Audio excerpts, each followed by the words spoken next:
So let's take a minute to walk through together what you're about to see. The first part of the procedure is, of course, to get the patient numb. Now, this is often one of the most anxiety-inducing parts of the procedure, and so we want to take our time to understand why this can be such an uncomfortable experience and what we can do to mitigate that discomfort and make this experience as ideal as possible. So the first thing that we're going to utilize is something called a topical anesthetic. Essentially, this is a jelly that contains anesthetics within it, and when it's placed on tissues, those anesthetics will dissolve into the tissues, providing some numbness in the area that the topical jelly is placed. Now, this works better in some areas than others, but in general, on the palate, it's a little bit difficult to have a profound effect with these, but it does provide some level of anesthesia, so we're going to go ahead and start by using the topical anesthetic on the portions of the palate that it works a little bit better on. Next, you have to understand what anesthetics are and why they are painful. So typical dental anesthetics are stored, so they have to be shelf stable. And in order to make them shelf stable, they have to be acidic. And so if you were to test the pH of these anesthetics, all your normal dental anesthetics, they are going to be acidic.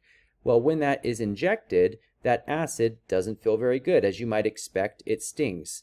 And so anesthetic buffering, what that does is it turns the acidic anesthetic into a more neutral or slightly basic anesthetic. And so that way, when it's injected, it doesn't have that initial burn like the normal anesthetic would. Additionally, because the anesthetic itself actually has to change to the neutral form in order for it to be active and start numbing, when you buffer the anesthetic first, the numbing starts to take place much faster. Ortho ice is something that we use to physically cool down the area that we're going to anesthetize before we actually start injecting. And what this does is it freezes a small area of the tissue so that initial pinch from the needle is much less, and sometimes they don't feel it at all, only the pressure. The last thing is we want to provide some types of distraction for the patient. A big portion of the discomfort involving anesthetic oftentimes is within the patient's mind. It's a mental barrier. They don't like needles or whatever it might be. So providing the patients with something to distract them during that procedure is going to make it a lot more comfortable for them. So there are different types of eye masks that can be worn. The one that we use has spa noises, basically waterfalls, things like that. It has a massaging element and also a heat element.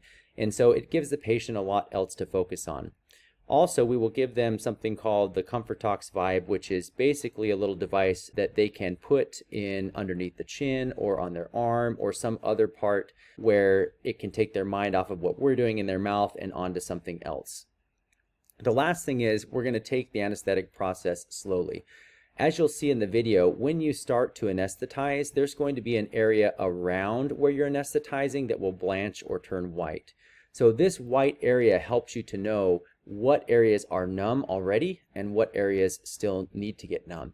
So if you take your time, you can move from the area that you have already anesthetized and continue to work to areas you haven't anesthetized without the patient having to feel another pinch and another pinch and another pinch as the needle injects into the different areas. So if you're a type of patient that just likes to get it over with quickly, this would not be the technique for you. The way that you'll see in the video, the anesthetic takes about 15 minutes to apply to all the areas of the palate, but it's an experience that the patient will not have pain during. They may feel the very initial pinch when we go in initially, but after that, we're going to work from the areas that are already numb into the areas that are not numb so that the patient can have the most comfortable experience possible.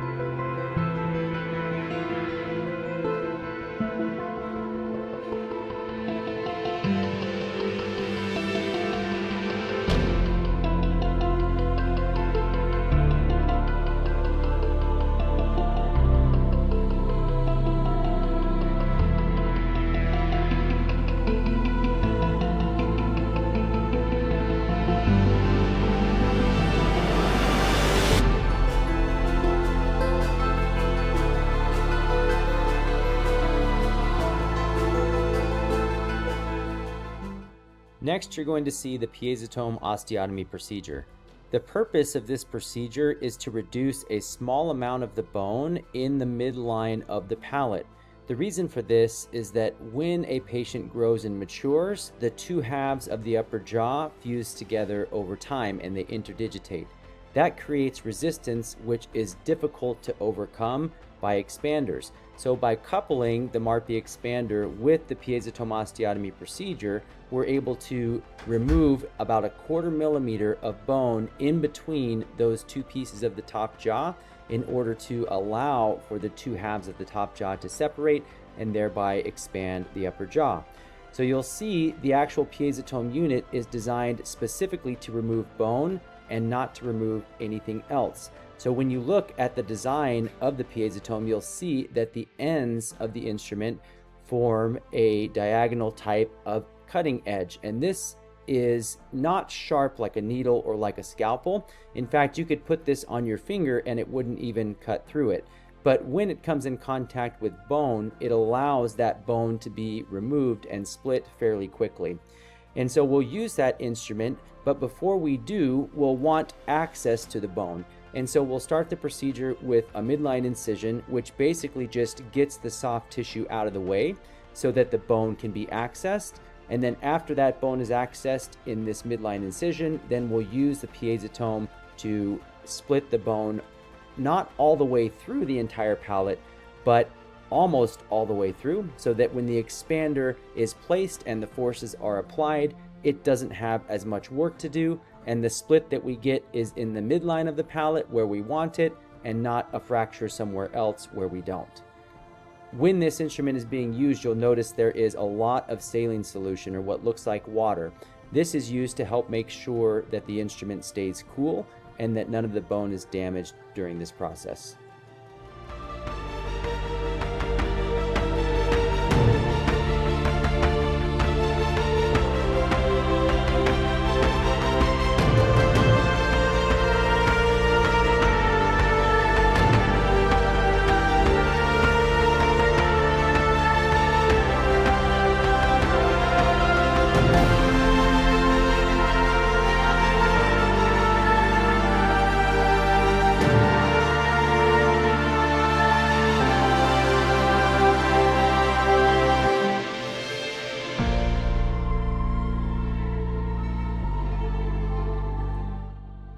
Next, you're going to see the delivery of the MARPE itself.